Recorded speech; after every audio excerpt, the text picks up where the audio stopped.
क्या एक अच्छे भगवान ने हमारी दुनिया बनाई? हम अपनी दुनिया को देखते हैं और हम सोचते हैं। हम सुंदरता, प्यार और दया देखते हैं जो हमें प्रेरित करती है। यह हमें सोचने पर मजबूर करता है, क्या एक दयालु और प्यार करने वाले भगवान ने यह सब बनाया? क्या इस भगवान ने धूप, हंसी, खुशी जो हम महसूस करते हैं वो बनाई? ये एक सुकून देने वाला विचार है, एक आशाजनक शुरुआत। लेकिन फिर हमारा ध्यान बदलता है और हम सवाल करते हैं। हम दर्द, दुख और प्राकृतिक आपदाएं देखते हैं। जब हम इन घटनाओं को देखते हैं तो हमारे मन में कई सवाल उठते हैं। हम क्रूरता, नफरत और उदासी देखते हैं। ये घटनाएं हमारे दिलों को झकझोर देती हैं और हमें सोचने पर मजबूर करती हैं कि दुनिया में इतनी नफरत और हिंसा क्यों है। इससे हमें आश्चर्य होता है, अगर भगवान इतने अच्छे हैं तो दुनिया में इतनी बुराई क्यों है? क्या यह सब कुछ हमारे कर्मों का परिणाम है या फिर कुछ और? बेगुनाह लोग क्यों पीड़ित होते हैं? क्या यह उनकी किस्मत है या फिर यह किसी बड़े उद्देश्य का हिस्सा है? अच्छे लोगों के साथ बुरा क्यों होता है? क्या यह जीवन का एक अनिवार्य हिस्सा है या फिर यह किसी प्रकार की परीक्षा है? दुख का होना एक बड़ा सवाल है। यह सवाल हमें जीवन के गहरे अर्थों की खोज में ले जाता है। इससे हमें एक पूरी तरह से अच्छे और सर्वशक्तिमान भगवान के विचार पर संदेह होता है। क्या भगवान वास्तव में सर्वशक्तिमान है या फिर हमारे समझने की क्षमता सीमित है? अगर भगवान सर्व कल्याणकारी हैं, तो दर्द क्यों है?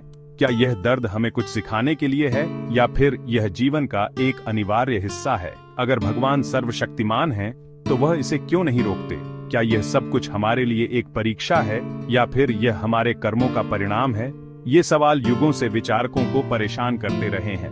कई दार्शनिक और धार्मिक विचारक इन सवालों के उत्तर खोजने की कोशिश करते रहे हैं। कुछ कहते हैं कि दुख एक परीक्षा है, यह हमें मजबूत बनाने के लिए है, हमें हमारे अंदर की ताकत को पहचानने के लिए है।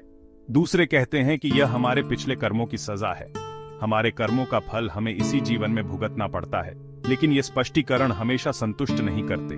कई बार ये उत्तर हमें और भी उलझन में डाल देते हैं। एक मासूम बच्चे का दर्द, एक प्राकृतिक आपदा की तबाही, इन्हें सरल उत्तरों से समझाना मुश्किल है। ये घटनाएं हमें सोचने पर मजबूर करती हैं कि क्या वास्तव में कोई उच्च शक्ति है जो सब कुछ नियंत्रित करती है। ये एक और जटिल वास्तविकता की ओर इशारा करते हैं। शायद जीवन की सच्चाई इतनी सरल नहीं है जितनी हम सोचते हैं। हमें इन सवालों के उत्तर खोजने के लिए और गहराई में जाना होगा। क्या प्रकृति किसी ऐसी चीज से नियंत्रित हो सकती है जो पूरी तरह से अच्छी नहीं है? क्या होगा अगर पूरी तरह से अच्छे भगवान के बजाय एक ऐसी शक्ति है जो पूरी तरह से अच्छी या बुरी नहीं है? क्या होगा अगर यह शक्ति हमारे पारंपरिक नैतिकता के विचारों से परे है और इसका उद्देश्य केवल संतुलन बनाए रखना है? क्या होगा अगर यह शक्ति अच्छे और बुरे की हमारी समझ से परे है? यह शक्ति नैतिकता के मानवीय विचारों से प्रेरित नहीं हो सकती है और इसका उद्देश्य केवल ब्रह्मांड में संतुलन बनाए रखना हो सकता है। यह शक्ति नैतिकता के मानवीय विचारों से प्रेरित नहीं हो सकती है। यह हमारी पीड़ा के प्रति उदासीन हो सकती है और इसका उद्देश्य केवल ब्रह्मांड में संतुलन बनाए रखना हो सकता है। यह हमारी पीड़ा के प्रति उदासीन हो सकती है, ब्रह्मांड में संतुलन बनाए रखने पर केंद्रित हो सकती है। इस संतुलन का मतलब कभी कभी बुरी चीजों को होने देना हो सकता है, द्वेष से नहीं बल्कि आवश्यकता से। इस संतुलन का मतलब कभी कभी बुरी चीजों को होने देना हो सकता है, द्वेष से नहीं बल्कि आवश्यकता से।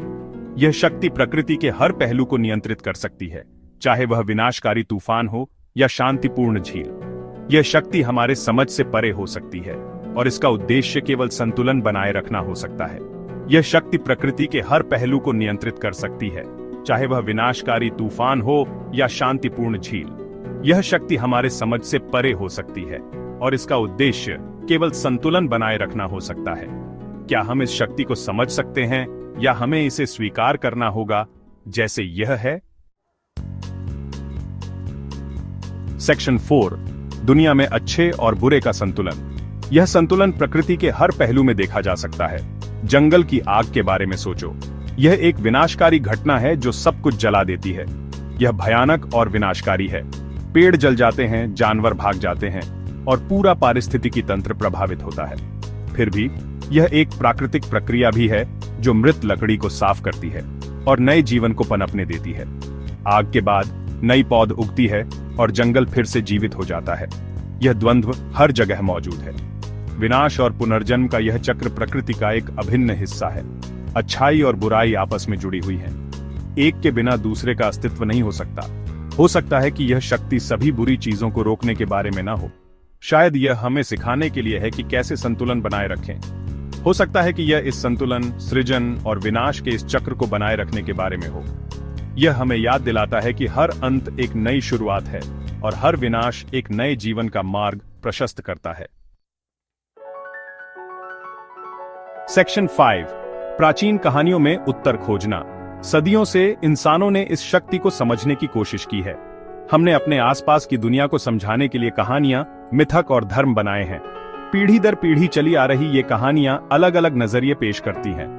वे देवी देवताओं और राक्षसों, अच्छाई और बुराई, स्वर्ग और नर्क के बारे में बात करते हैं। ये उस जटिल वास्तविकता को समझने की कोशिशें हैं जिसमें हम रहते हैं।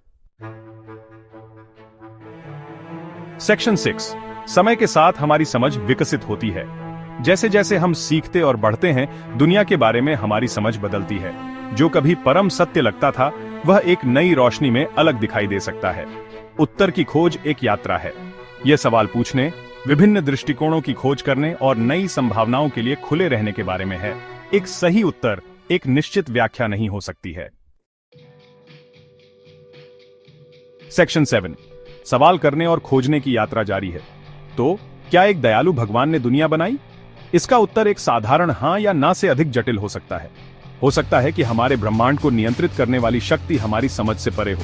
लेकिन सबसे महत्वपूर्ण बात यह है कि पूछते रहें, खोजते रहें। दुनिया में अपने स्थान को समझने की यात्रा, इन बड़े सवालों से जूझना, यही हमें इंसान बनाता है।